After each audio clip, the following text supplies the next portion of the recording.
अफगानिस्तान ने इस बात से नाराज होकर बॉर्डर पर अपनी तरफ से टैंक भेज दिए। यहां पर ये बॉर्डर की तरफ जाते हुए टैंक की तस्वीरें हैं।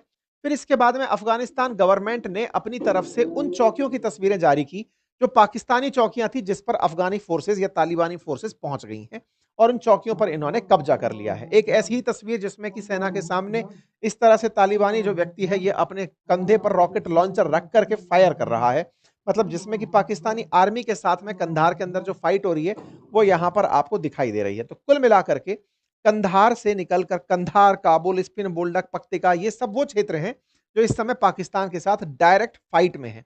इसी बीच में खबर निकल करके आती है कि अफगान फोर्सेस ने अपनी तरफ से हाई मोरल्स का और अपनी तरफ से जो मतलब अच्छी युद्ध कला है उसका प्रदर्शन करते हुए जो पाकिस्तान की कैप्चर की हुई फैसिलिटीज थी, उन फैसिलिटीज पर भी उन्हें थोड़ा एक्सेस दिया कि लो अपने लोगों को लेकर चले जाओ यहां से। इस बीच में आपके दिमाग में सवाल आएगा कि साहब आमिर खान मुत्तकी कहाँ हैं? ये तो आए हुए थे ना भारत में 8 दिवसीय यात्रा पर, इनके कब दिन पूरे हो रहे हैं?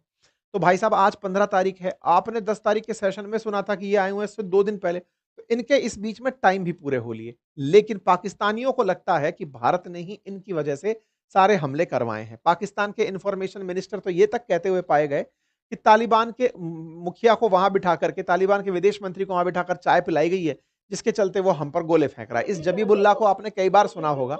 अब ये एक और प्रोपेगेंडा फैला रहे हैं अफगानिस्तान के अंदर, कह रहे हैं कि तालिबान को अफगानिस्तान के लोग नहीं चाहते। तालिबान को जब लोग ही नहीं चाहते, पब्लिकली बैक्ड नहीं है तालिबान, तो हम उसकी बात को कैसे मान लें?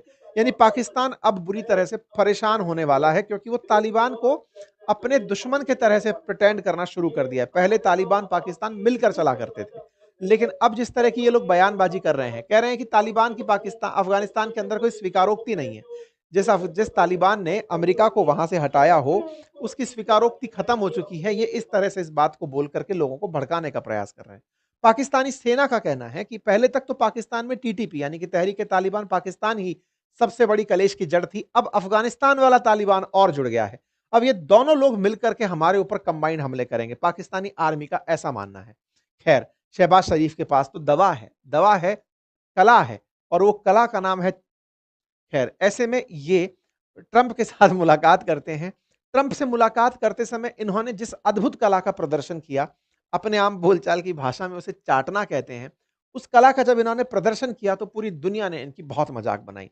शहबाज शरीफ ट्रंप के पीछे खड़े थे, ट्रंप अपनी तरफ से बयान दे रहे थे। इस बीच में शहबाज शरीफ आकर के तारीफ में कहकर जाते हैं कि हमने पीस पुरस्कार के लिए इन्हें नॉमिनेट किया है।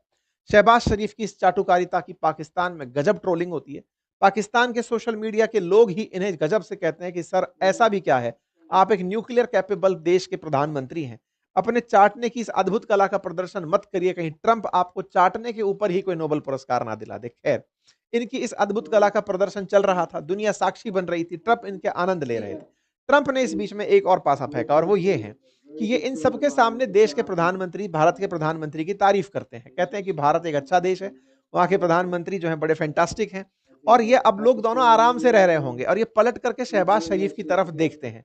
शहबाज शरीफ की तरफ जब देखते हैं तो उसका जो चेहरा बनता है, उसकी सोशल मीडिया पर गजब मीम बन रहे हैं कि ये जो आदमी है, ये आदमी भूल गया है, ये इस तरह से बिहेव कर रहा है कि देख के ही पता चल रहा है कि ये खुद से कह रहा है हाँ हाँ सर, बिल्कुल बिल्कुल सर, आपने कहा ना, हाँ सर बिल्कुल कर देंगे। मतलब बोले यार, मतलब खुद के अंदर थोड़ी तो खुददारी रख लो।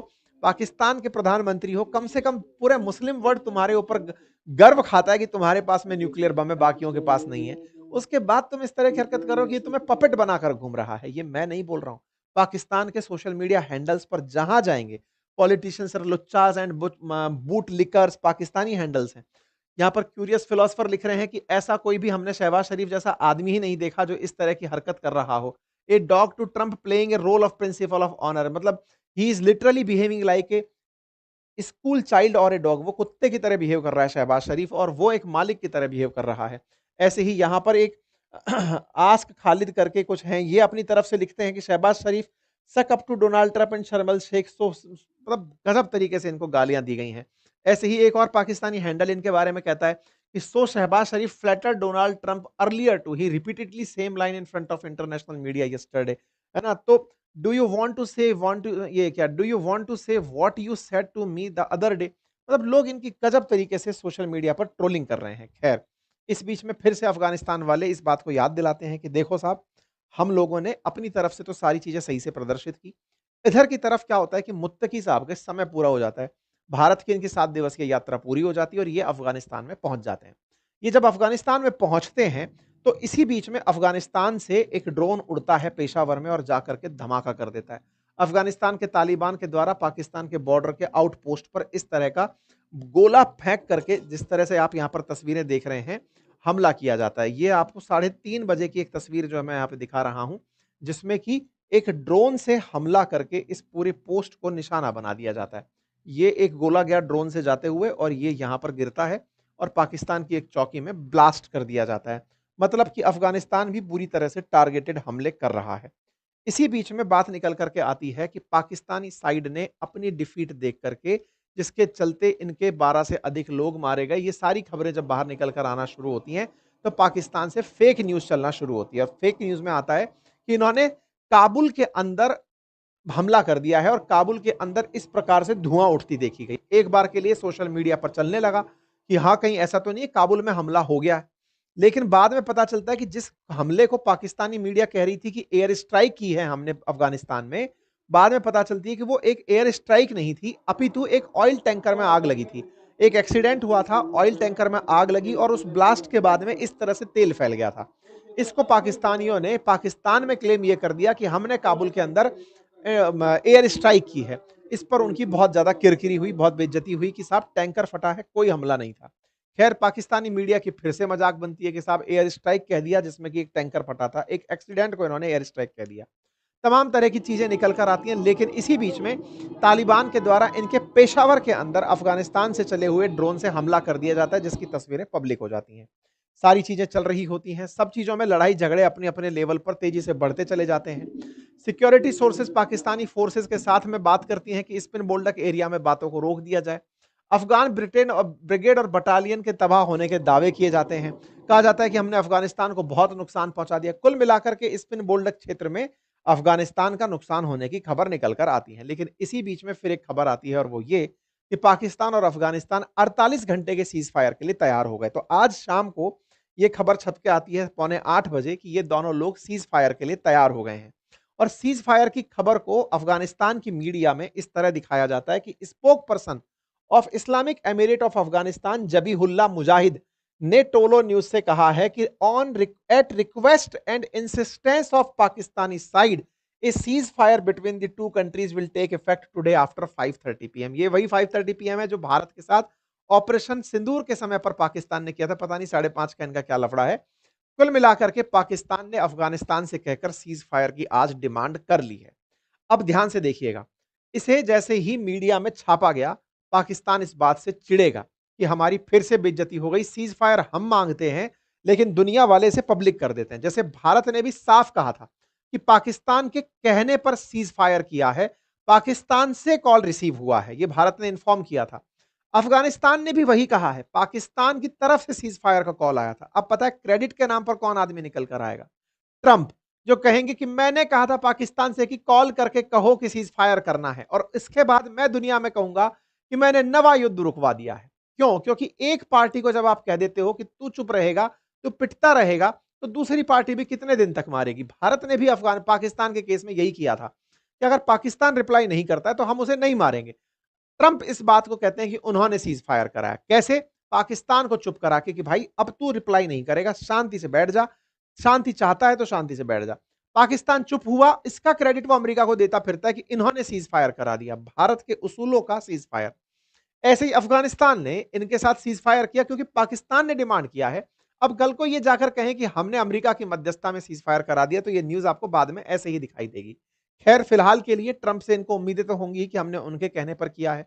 ये यहाँ के ऑफिशियल स्पोक पर्सन का बयान है, based on request and insistence of Pakistani side the cease fire between two countries will begin after 5:30 PM today. कुल मिलाकर के दोनों देशों के बीच में शांति वार्ता की बात निकलकर आती है। उम्मीद है कि आप सभी साथियों को यह जानकारी समझ में आई हो। पाकिस्तान का ये जो पूरा हमने आपके सामने जिक्र किया, ये केवल ये दोहराने के लिए था कि आगे से जाके माफी मांगता है, फिर ट्रंप के कहने के कारण माफी मांगी, ये दुनिया को बताता है और फिर कहता है कि ट्रंप ने सीज फायर करवाया। क्योंकि हमने उनके कहने पर सीज़ फायर कर लिया। इस बात का जाकर ट्रंप को फिर ये बिलियंस ऑफ डॉलर का सौदा करके दे आते हैं। पाकिस्तानियों को बहुत देर बाद फिर से एहसास हुआ कि यार हमारी तो बेइज्जती हो गई। तालिबान ने भारत में बैठ कर के हम पर हमले करवा दिए और भारत के कहने पर इन लोगों ने हमारे साथ झगड़ा कर लिया। कभी ये तो हमारे अपने हुआ करते थे, लेकिन अब भारत ने ऐसा इनके साथ क्या कर दिया? ये पाकिस्तानियों का जब रियलाइज़ हुआ, उसके बाद पाकिस्तानी लड़ाकू विमानों ने फिर से गोलीबारी करना शुरू कर दी। कहा गया कि राजधानी काबुल और स्पिन बोल्टक नामक एरिया है पाकिस्तान के बॉर्डर पर अफगानिस्तान का, वहां पर हमले हुए जिसमें दर्जनों लोगों के मारे जाने की खबर निकल करके आई। बदले में अफगानिस्तान ने भी पाकिस्तान के पेशावर में ड्रोन से हमला कर दिया। इसके साथ-साथ जानकारी निकल कर के आई कि ये पूरी घटना एक दूसरे की प्रतिक्रिया स्वरूप ज़्यादा हो रही थी।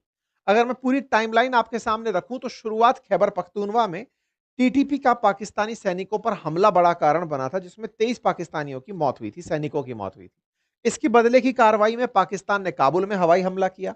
इसके बाद में पाकिस्तान ने पख्तीका प्रांत में हमला किया। अफगानिस्तान ने तालिबान ने नागरिकों के मारने का इनके ऊपर आरोप लगाया। फिर 11 से 12 तारीख के बीच में अफगानिस्तान के तालिबान ने पाकिस्तान की सैन्य चौकियों पर हमला किया।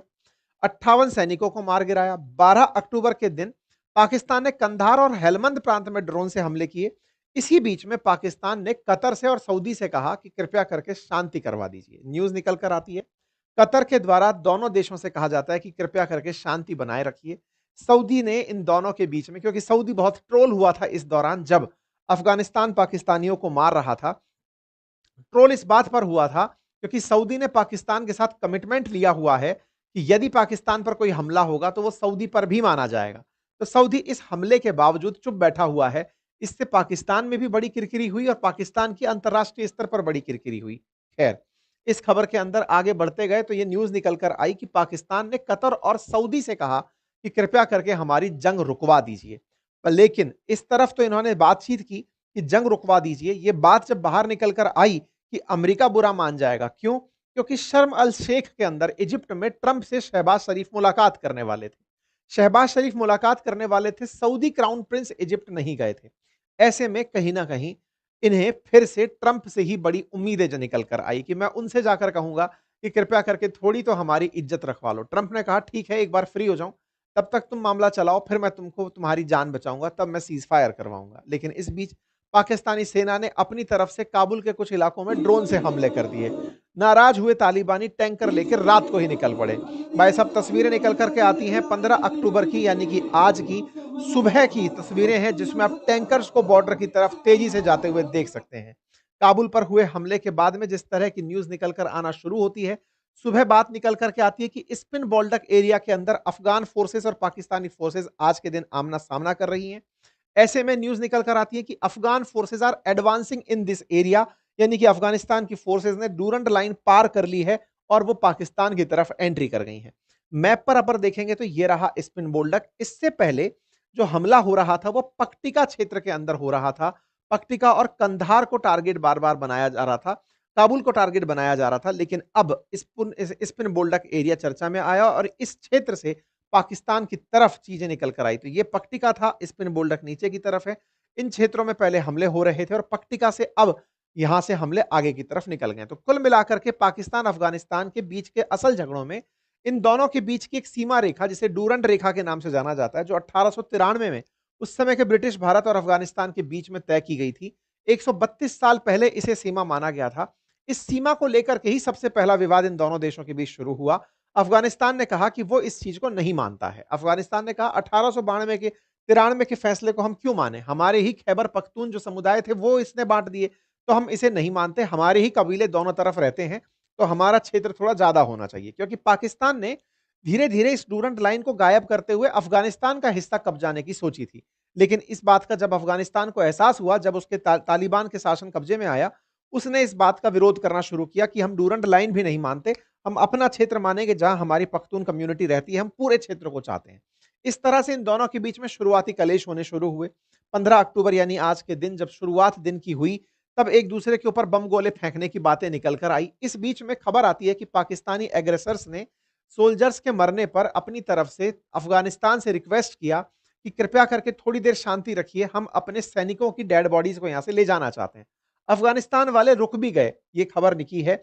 हजीबुल्लाह की खबर है, डिप्टी स्पोक पर्सन है इस्लामिक एमिरेट ऑफ अफगानिस्तान के, कि हमने पाकिस्तान के कहने पर थोड़ी देर के लिए ब्रेक भी लगाए, लेकिन वो लोग हमारे ब्रेक का गलत फायदा उठाकर हम पर फिर से हमला कर दिए। इस बात से पाकिस्तान के अनप्रोवोक्ड फायरिंग से 12 सिविलियंस मारे गए और 100 से अधिक लोग स्पिन बोल्डक क्षेत्र में घायल हुए। ये अफगानिस्तान के जबीबुल्लाह जो हैं, ये ऑफिशियल स्पोक पर्सन है, इन्होंने इस जानकारी को दिया और कहा कि हम तो उनके लिए वेट किए कि हाँ भाई, उनकी डेड बॉडीज को और घायलों को वो निकाल ले जाएं। उन्होंने ही शांति की अपील करी बीच में, और जैसे ही करी उसके बाद उन्होंने हमारे स्पिन बोल्डक क्षेत्र पे हमला कर दिया, जिससे हमारे 12 लोग, 12 सिविलियंस मारे जाने की खबर निकल कर आती है।